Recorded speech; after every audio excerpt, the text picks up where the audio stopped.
Historians estimate that between 1500 and 1870, more than 11 million men and women were carried across the Atlantic Ocean in ships like these.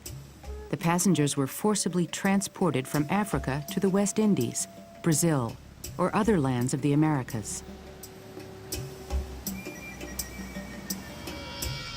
These people were enslaved Africans, and their lives on board the slave ships were filled with pain, suffering, and death.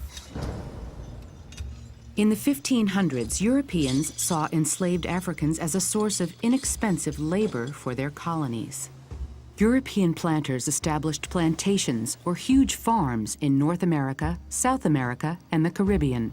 As the plantations grew, more slaves were needed to work on them.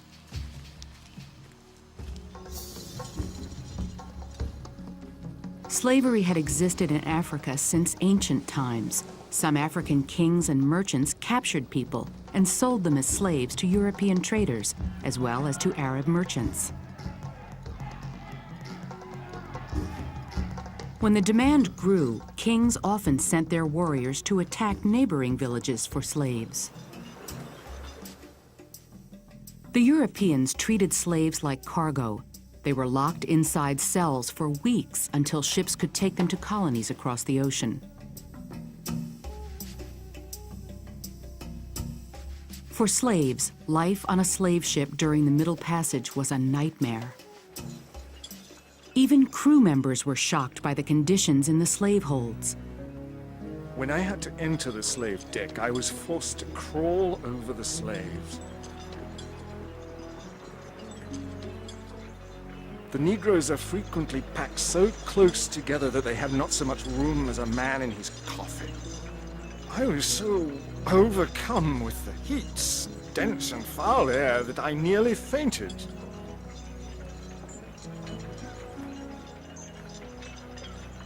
It was only with assistance I could get on deck. Alexander Falconbridge. Although the transatlantic slave trade, the bringing of slaves from Africa to the Americas, was abolished by U.S. law in 1804, some traders chose to ignore the law. They continued to capture Africans and transport them across the Atlantic.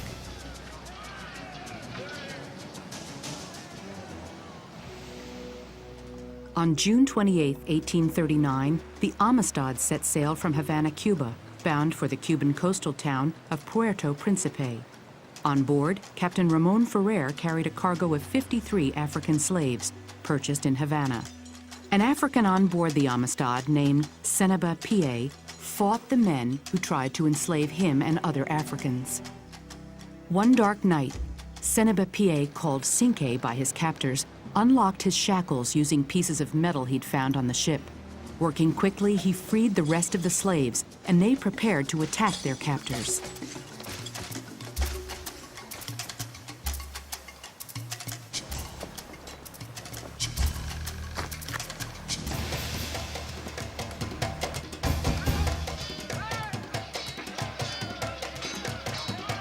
The Africans took over the Amistad. The cabin steward translated the Africans' demand: sail the ship back to Africa or the crew would be killed.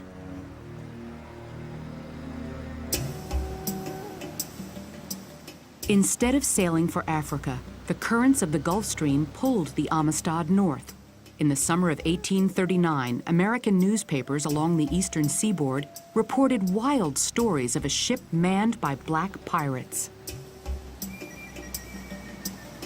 An American ship called the Washington found the Amistad and captured it. The ship, including the Africans, was taken into custody.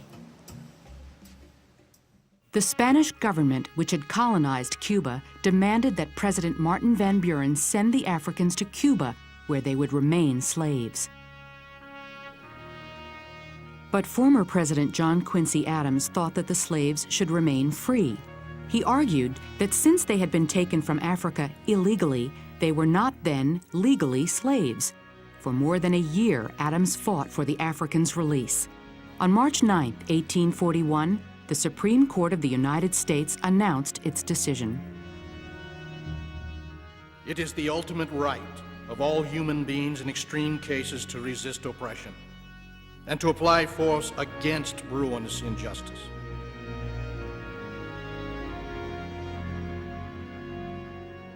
Seneba Pié and the other captives were freed. The United States Supreme Court had recognized these Africans as free human beings.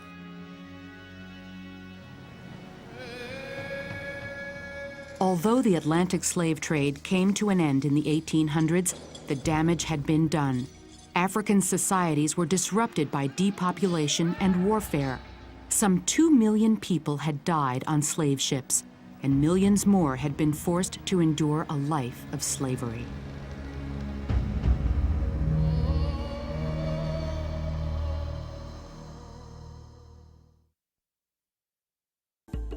Europeans first brought African slaves to the Americas to work A. as indentured servants, B. on plantations, C. as merchant seamen, D. for low wages. What decision did the Supreme Court make in the case of the captives on board the Amistad? A. The court recognized the captives as free human beings. B. The court sent the captives back to Cuba. C. The court ended the slave trade. D. The court sentenced the captives to a prison term for mutiny. What were the causes and effects of the Atlantic slave trade?